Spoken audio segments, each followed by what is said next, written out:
लोकसभा में एक भी टिकट ये सत्ताधारी दल किसी मुसलमान को नहीं देता, राज्यसभा में एक भी टिकट किसी मुसलमान को नहीं देता, विधानसभा में जो बड़े बड़े प्रदेश हैं उसमें एक भी टिकट मुसलमान को नहीं देता। ये कौन सा सबका साथ सबका विकास है?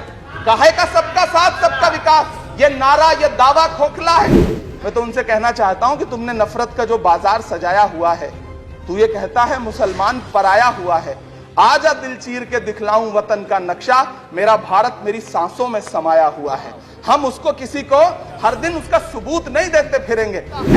आप दुनिया के किसी दूसरे देश में अल्पसंख्यक अगर सफल होता है तो आप खुश होते हैं, मिठाइयां बांटते हैं, लेकिन अपने देश में अल्पसंख्यकों के खिलाफ किस किस तरह के नारे इसी दिल्ली और उसके इर्द गिर्द लगाए जाते हैं, क्या वो हम नहीं सुनते हैं? और अगर सुनते हैं, और अगर पाकिस्तान आपके लिए जिंदाबाद होगा, हमारे लिए हिंदुस्तान जिंदाबाद है, भारत जिंदाबाद है। मैं आपसे ये कहना चाहता हूं, आपसे ज्यादा देशभक्त हूं मैं भारत का इमरान हूं, मैं भारत का इमरान हूं महोदय, मुझे बोलने दें। बाहर भी नहीं बोलने देंगे, यहां भी नहीं बोलने देंगे, ये कौन सी प्रवृत्ति है? तो मैं पिछले दिनों लाल किले से प्रधानमंत्री जी की, लाल किले की प्राचीर से वो भाषण, उनकी वो तकरीर भी सुन रहा था, जब वो कह रहे थे कि महिलाओं को बिना हक दिलाए देश आगे नहीं बढ़ सकता।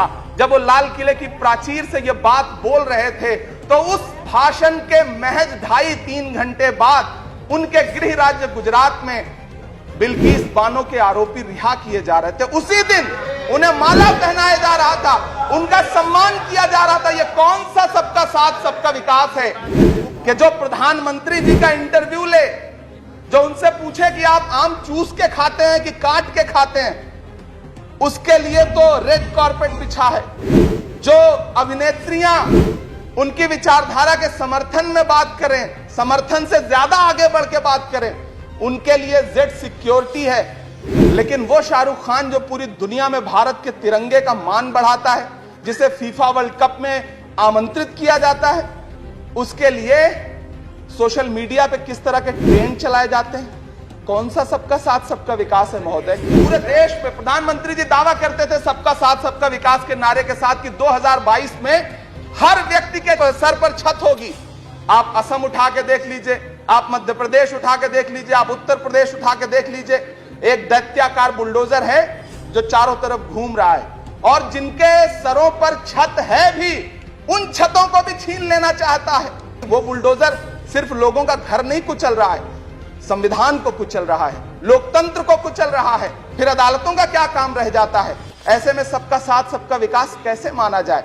संसद से महज 800 मीटर की दूरी पर जंतर मंतर पर खड़े होकर के कार्यक्रम आयोजित होता है, और एक व्यक्ति वहां खड़ा होकर के सीधे आह्वान करता है। दिल्ली पुलिस उस पर कोई कार्रवाई नहीं करती, उल्टा जो मीडिया उसको दिखाने का प्रयास करती है, उनको नोटिस भेजा जाता है। ये कौन सा सबका साथ सबका विकास है उपसभापति महोदय? उपसभापति महोदय, इसी दिल्ली में एक सांसद पाए जाते हैं, सत्ताधारी पार्टी के सांसद हैं, वो अपने कार्यक्रमों में सार्वजनिक मंचों पे खड़े होकर कहते हैं कि मुसलमानों का आर्थिक बहिष्कार करो। आप कह रहे हैं सबका साथ सबका विकास? कैसे होगा सबका साथ सबका विकास जब सत्ताधारी पार्टी के सांसद आर्थिक बहिष्कार की अपील करेंगे और उनके खिलाफ एक मामला तक दर्ज नहीं होता? ये कौन सा सबका साथ सबका विकास का दावा है? मदरसों के जो शिक्षक हैं, उनका कई साल से उनको वेतन नहीं दिया गया है। हमारे पास उनके फोन आते हैं, कहते हैं कि हमारी बात सदन में उठाइए, हम भूखों मर रहे हैं, हमारे घरों में चूल्हे नहीं जल रहे। हम जब उनकी बात यहां करें तो विरोध, लेकिन बातें क्या हैं? सबका साथ सबका विकास।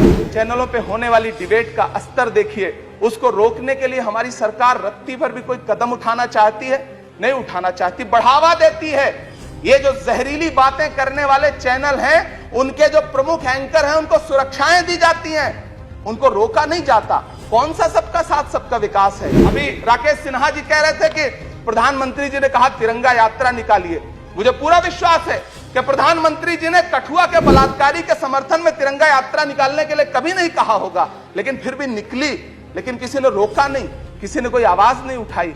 इसी थके हुए दस्ते तलब से मांगते हैं, इसी थके हुए दस्ते तलब से मांगते हैं, हम अपने जख्मों का मरहम तो कब से मांगते हैं।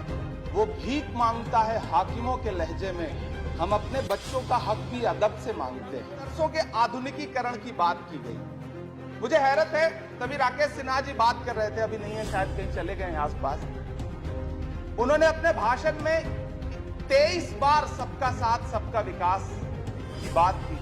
अभी गीता जी बोल रही थी, उन्होंने भी कहा कि सबका साथ सबका विकास का बजट आया है, लेकिन वो इसके ये जो रेजोल्यूशन है इसके विरोध में क्यों है, मैं समझ ही नहीं पा रहा हूं। अगर आप सबका साथ सबका विकास का दावा कर रहे हैं, सबका साथ सबका विकास के नारे लगा रहे हैं, तो अगर एक पर्टिकुलर एक कम्युनिटी जो जिस स्ट्रक्चर कमेटी की सिफारिशों में यह तय हो गया है कि वो दलितों से भी बदतर स्थिति में है, उसका आर्थिक सामाजिक स्थिति ऐसी है, अगर उसके उत्थान के लिए कोई बिल बात कर रहा है तो फिर उसके विरोध में है क्यों? दरअसल ये वही मानसिकता है जो लगातार काम कर रही है, जिसके तहत अमृत काल में भी जो बजट पेश किया जाता है उसमें जो अल्पसंख्यकों का बजट है उसमें 38% की कटौती की जाती है और फिर कहा जाता है कि हम सबका साथ सबका विकास का दावा कर रहे हैं। मैं तो सभापति महोदय बचपन से जिस विद्यालय का पढ़ा हूं वहां संस्कृत का एक श्लोक सुना करता था कि यत्र नार्यस्तु पूज्यन्ते रमन्ते तत्र देवता। मैं इसे सुना करता था। मेरा नाम इमरान है। मैं उस पीड़ा को महसूस करता हूं जिस पीड़ा का जिक्र अभी मनोज झा जी कर रहे थे। मैं उस पीड़ा से गुजरता हूं, इसलिए मैं आपसे यहां खड़ा होकर कहता हूं कि हम हर दिन सुनते हैं, कई सारे मंत्री हैं जो ट्रेवल एजेंसी खोल के बैठे हैं, जो कहते हैं कि देशभक्ति हर दिन देशभक्ति साबित करो, चले जाओ वहां चले जाओ।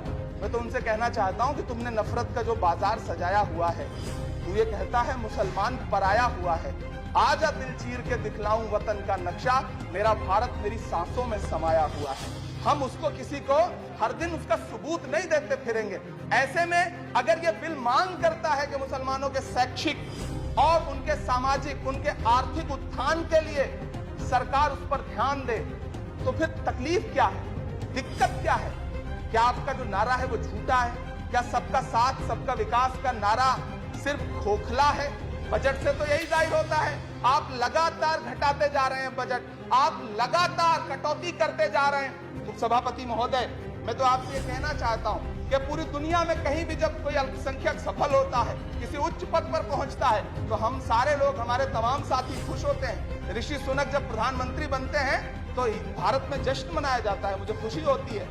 आप दुनिया के किसी दूसरे देश में अल्पसंख्यक अगर सफल होता है तो आप खुश होते हैं, मिठाइयां बांटते हैं, लेकिन अपने देश में अल्पसंख्यकों के खिलाफ किस किस तरह के नारे इसी दिल्ली और उसके इर्द गिर्द लगाए जाते हैं, क्या वो हम नहीं सुनते हैं? और अगर सुनते हैं, और अगर पाकिस्तान आपके लिए जिंदाबाद होगा, हमारे लिए हिंदुस्तान जिंदाबाद है, भारत जिंदाबाद है। मैं आपसे ये कहना चाहता हूँ, आपसे ज्यादा देशभक्त हूँ मैं भारत का इमरान हूँ, मैं भारत का इमरान हूँ। महोदय मुझे बोलने दें, बाहर भी नहीं बोलने देंगे, यहाँ भी नहीं बोलने देंगे, ये कौन सी प्रवृत्ति है? उपसभापति महोदय, मैं आपसे ये कहना चाहता हूँ, ये जो साझी विरासत, अभी आदरणीय हमारे साथी राकेश सिन्हा जी बात कर रहे थे कि साझी विरासत अल्पसंख्यक बहुसंख्यक में बांटना नहीं है। मैं उनसे कहना चाहता हूं कि आदरणीय जरा सोशल मीडिया पे तो बहुत एक्टिव रहते हैं, रोज चैनलों पर भी बैठते हैं, चैनलों पे होने वाली डिबेट का स्तर देखिए। उसको रोकने के लिए हमारी सरकार रत्ती भर भी कोई कदम उठाना चाहती है? नहीं उठाना चाहती, बढ़ावा देती है।